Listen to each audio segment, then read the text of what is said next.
La stop motion, on n'en a pas encore parlé et c'est mal.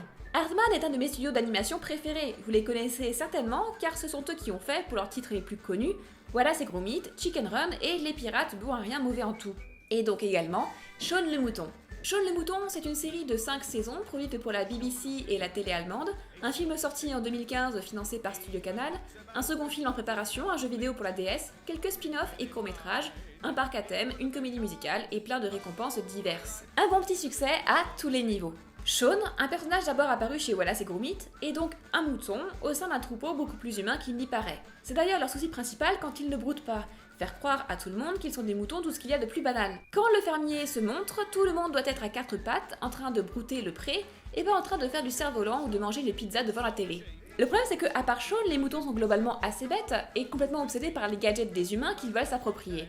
Shaun a donc fort à faire pour sortir le troupeau des situations débiles dans lesquelles il se fourre. Pour ça, il peut compter sur Bitzer, le chien de berger, qui passe son temps à écouter de la musique, à faire l'inventaire des moutons ou à donner le signal de début du broutage. Autour d'eux, une galerie de personnages plus ou moins récurrents, le taureau agressif, les cochons mal élevés, la chèvre qui bouffe tout, le chat jaloux, etc.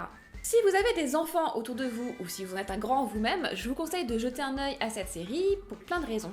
C'est une petite comédie slapstick et muette, rigolote et gentille. Il n'y a pas de vrai méchant, le fermier est juste un type qui ne voit pas plus loin que le bout de son nez, les moutons sont souvent victimes de leurs propres bêtises, on est très loin de la violence d'un cartoon muet, type Tex Avery, il n'y a rien de grinçant ou de négatif.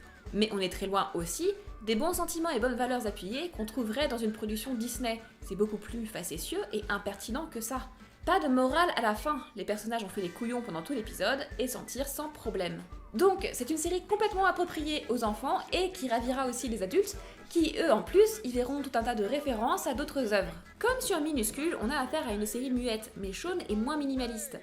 Les personnages ont des expressions de visage, y compris pour les animaux, très humanisées. Et si aucun mot n'est intelligible, il y a bien en un sens des dialogues dans Shaun. Il faut faire ressentir les émotions des personnages qui sont très diverses. Inquiétude, amusement, étonnement, tout ce que vous voulez. Tout ça réalisé par des comédiens qui se démènent pour trouver les bonnes nuances, avec juste des grognements, des soupirs et des bêlements. Et surtout, c'est de la stop motion, et tout le monde, je pense, aime la stop motion. C'est drôle ce consensus sur la stop motion, comme si la somme de travail qu'elle représente, et sa nature artisanale, suffisaient à elle seule à la faire respecter. Vous avez peut-être déjà vu des making-of des productions Aardman, et vous savez le travail d'escargot et de fourmi, et le souci du détail que ça demande. Modeler des personnages en pâte ou en argile, les habiller, leur prévoir diverses expressions, construire à leur échelle des décors très détaillés, éclairer le tout et animer, patiemment, en bougeant les divers éléments millimètre par millimètre pour prendre une nouvelle photo de chaque pose. Et si Aardman a utilisé les imprimantes 3D et la plasticine pour alléger la superproduction de 88 minutes qui était Pirate, Shaun, une série de plus de 17 heures aujourd'hui, est entièrement à 100% un travail de petites mains. Une série comme Shaun le Mouton, ça représente des heures et des heures de travail pour animer quelques secondes seulement. Et moi ça force mon admiration rien que ça, et ça fait que je m'émerveille à chaque fois de tous les détails. Vous pouvez aller jeter un œil aussi au court-métrage des Lamas du fermier, qui est super marrant. Il y a également la série spin-off Voici Timmy, qui pour le coup ne se destine vraiment qu'aux tout petits. Mais surtout, regardez Shaun le Mouton, le film.